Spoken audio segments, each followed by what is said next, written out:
Oggi vediamo uno dei palazzi rinascimentali più belli d'Italia, Palazzo Farnese a Caprarola. È famoso per la sua forma pentagonale unica al mondo. Era inizialmente destinato ad una residenza difensiva a scopo militare. Da questo deriva la forma con bastioni angolari. Tutto iniziò nel 1530, quando il cardinale Alessandro Farnese il Vecchio, che poi diventerà Papa Paolo III, commissionò all'architetto fiorentino Antonio da Sangallo il Giovane la costruzione di una fortezza fortificata. I lavori furono interrotti quando morì Sangallo e quando Farnese diventò papa e ripresero nel 1559 da Alessandro Farnese il Giovane, che affidò i lavori a Jacopo Barozzi da Vignola, chiamato semplicemente il Vignola. La prima sala che vediamo è la Sala della Guardia, molto ampia proprio per permettere l'uso agevole delle armi, con affreschi di Federico Zuccari, con paesaggi reali e fantastici.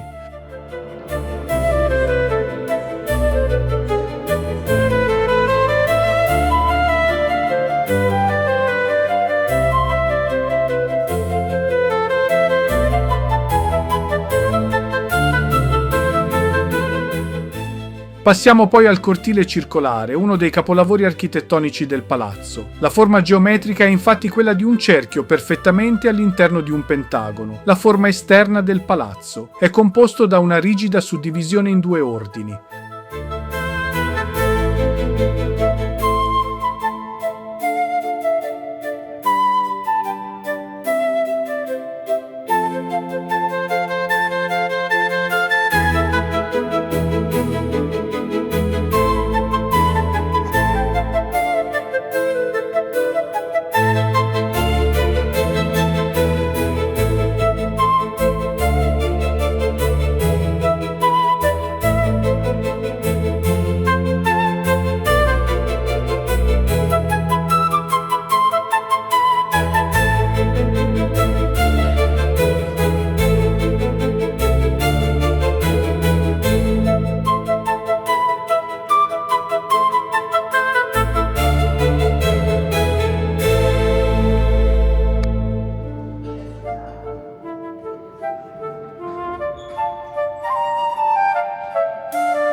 Entriamo adesso nella Sala di Giove, che aveva funzioni di rappresentanza.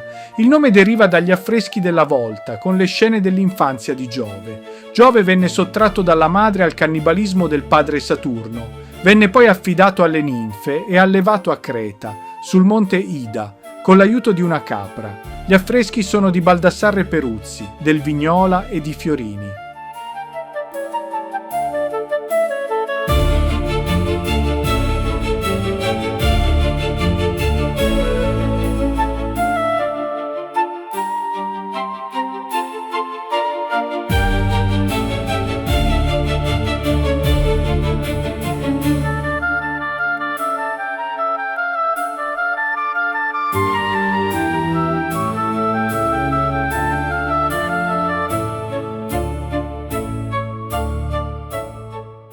Sulle pareti gli affreschi presentano molte prospettive fittizie e ambienti dipinti che ampliano lo spazio reale, dando l'effetto di una stanza aperta. Infatti questa è chiamata anche la Sala della Prospettiva.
Il tema di Giove ha anche un valore politico e celebrativo. La capra amaltea è un riferimento allegorico a Caprarola, mentre Giove rappresenterebbe il cardinale Farnese, salvato e nutrito dal territorio che poi egli stesso nobilita con il palazzo.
Appena oltre la sala di Giove, il percorso si fa più intimo. Entriamo nell'appartamento estivo del cardinale Alessandro Farnese, una piccola sequenza di stanze nascoste, dove la pittura racconta il passare del tempo. Sono le sale delle stagioni, 4 ambienti consecutivi, ciascuno dedicato a uno dei momenti dell'anno, primavera, estate, autunno e inverno, affrescati da Taddeo Zuccari e dalla sua bottega.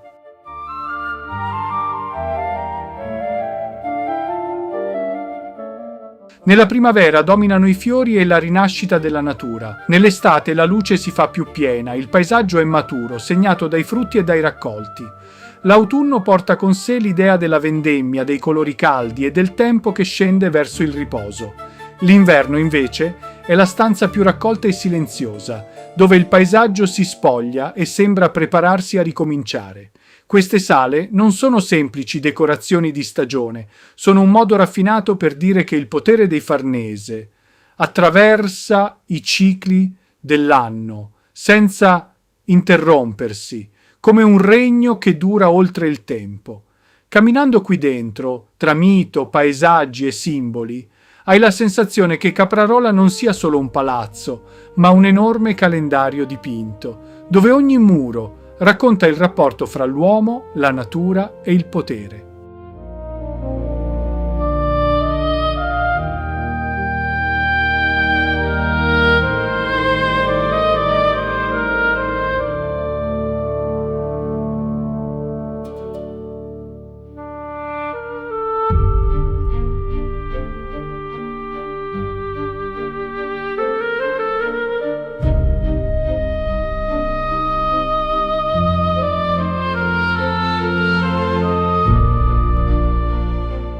Vediamo adesso una delle opere più spettacolari del palazzo, la Scala Regia, un vero capolavoro del Vignola.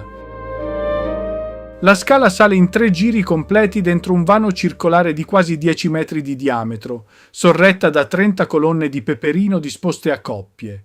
Un ritmo regolare che accompagna lo sguardo verso l'alto. I gradini hanno alzata bassa e pedata larga. Non sono pensati per correre, ma per una salita lenta e cerimoniale, quasi a passo d'udienza.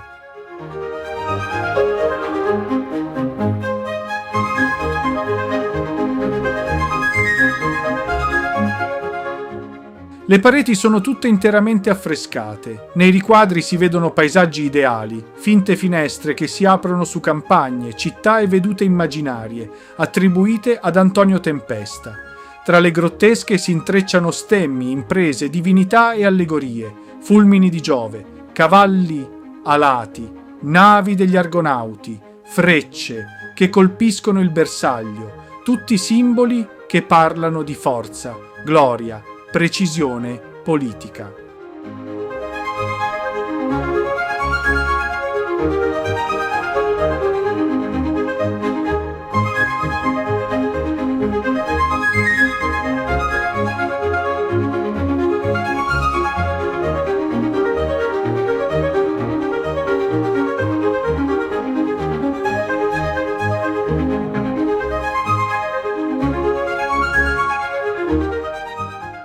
Più si sale, più la scala diventa un racconto. Al vertice, sotto la cupola, il discorso raggiunge il suo culmine. Al centro campeggia lo stemma del Gran Cardinale Alessandro Farnese, circondato da angeli, dalla Vergine e persino da un unicorno, immagine antica di purezza assoluta.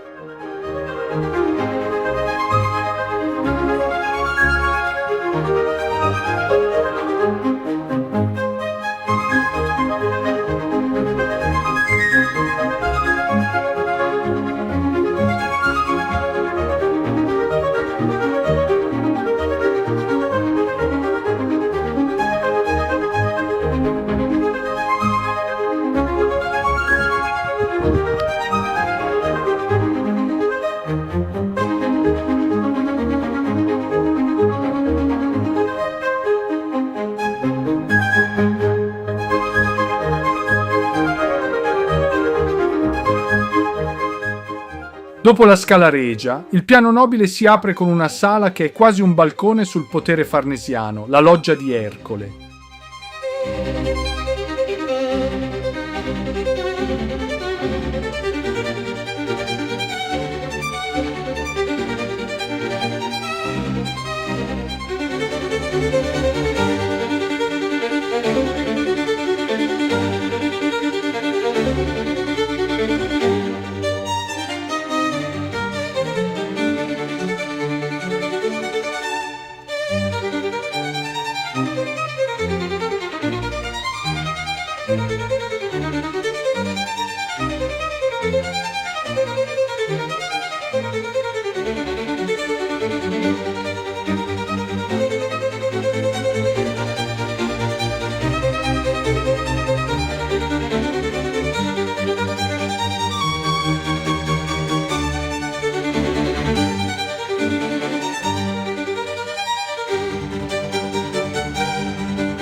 Nella volta, Federico Zuccari e il Bertoia mettono in scena la leggenda di Ercole che crea il lago di Vico.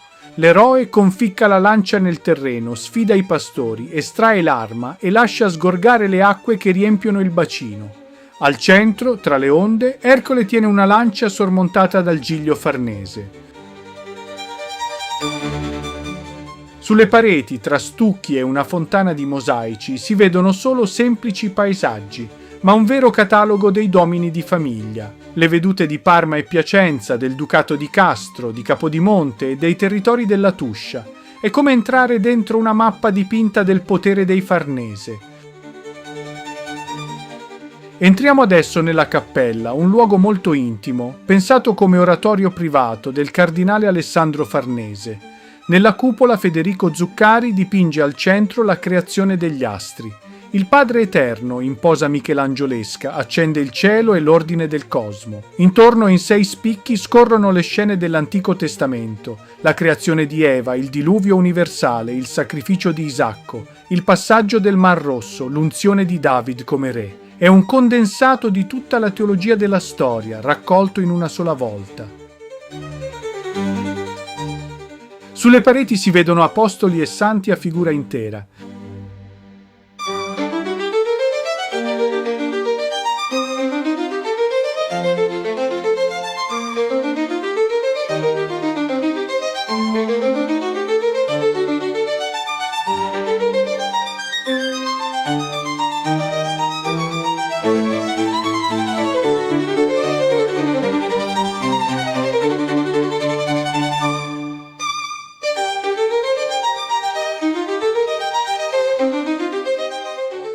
Dalla cappella entriamo nel salone dei fasti farnesiani. Questa grande sala del piano nobile è la vetrina ufficiale della famiglia.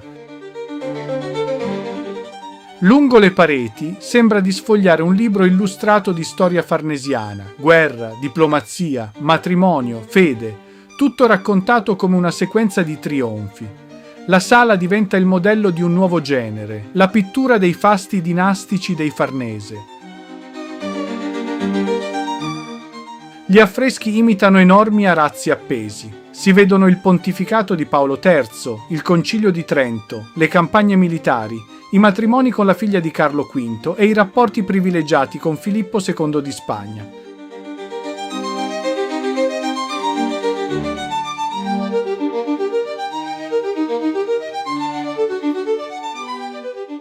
La volta è un mosaico serrato di scene e stucchi, un soffitto che racconta le origini della casata, le prime imprese militari, le città fondate, i capitani farnesiani al servizio della Chiesa.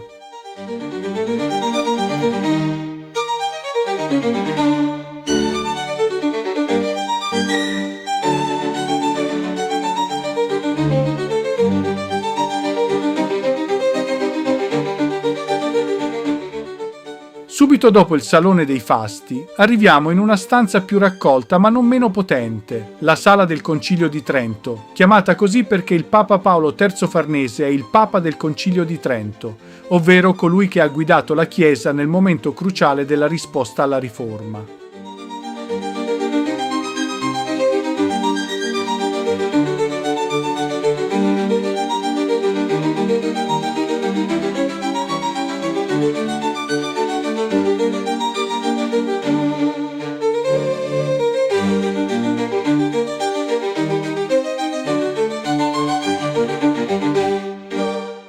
Si vedono alcuni episodi più importanti della vita del Papa, tra cui l'incontro di Nizza tra Francesco I e Carlo V. I due sovrani si stringono la mano e alle loro spalle Paolo III, mediatore di pace.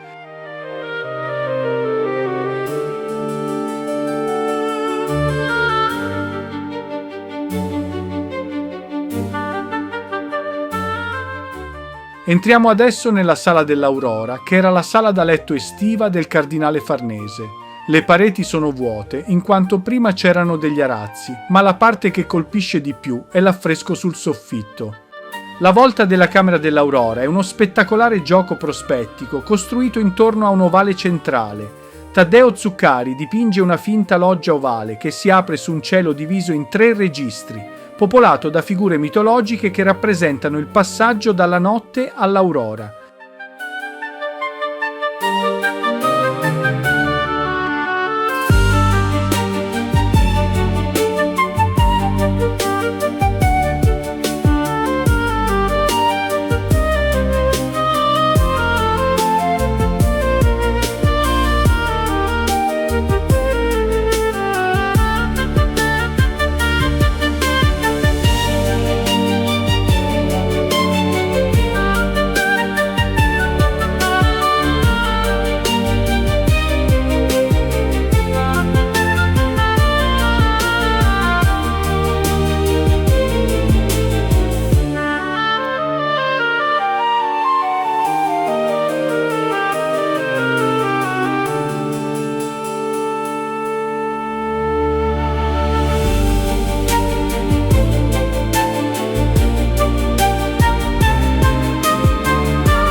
Il percorso attraversa altre sale, sempre molto spettacolari per i dipinti sulla volta.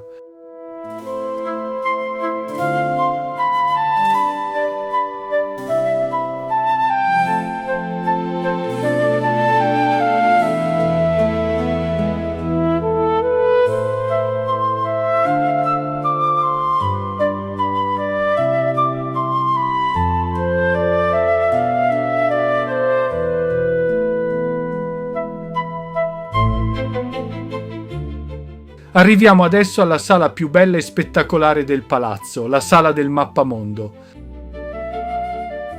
La sala è totalmente ricoperta da pitture a fresco e stucchi dorati ed era concepita come un ambiente pubblico e cerimoniale. Qui il cardinale teneva udienze e incontri ufficiali, circondato da mappe del cielo e della terra. Per questa sala Alessandro Farnese affidò la cosmografia a un gruppo di specialisti, proprio per renderla più esatta e coerente possibile.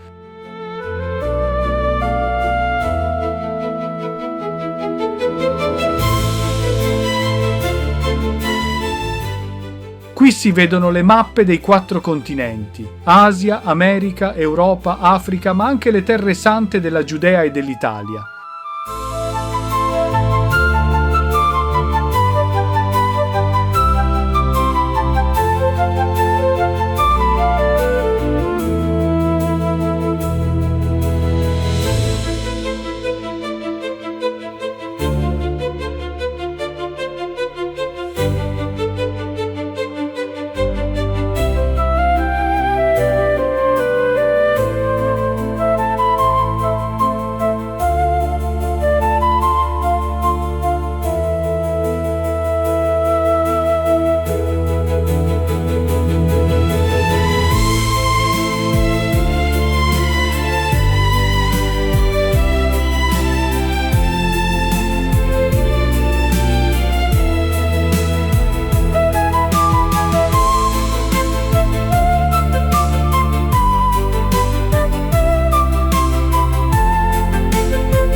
Ancora non era stata scoperta l'Australia, infatti si legge la dicitura mare incognito.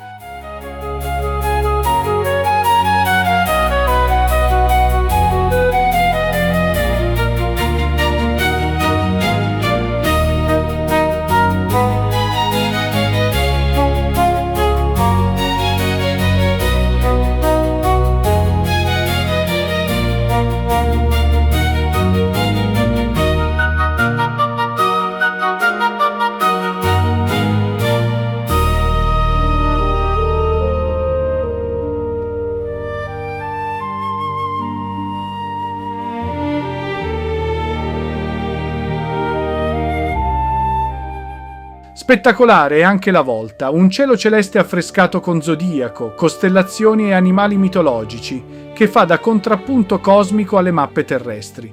La volta raffigura la mappa del cielo secondo l'astronomia antica, 12 segni zodiacali e un elenco di circa 50 costellazioni, disposte in bande con figure di animali, eroi e mostri mitologici.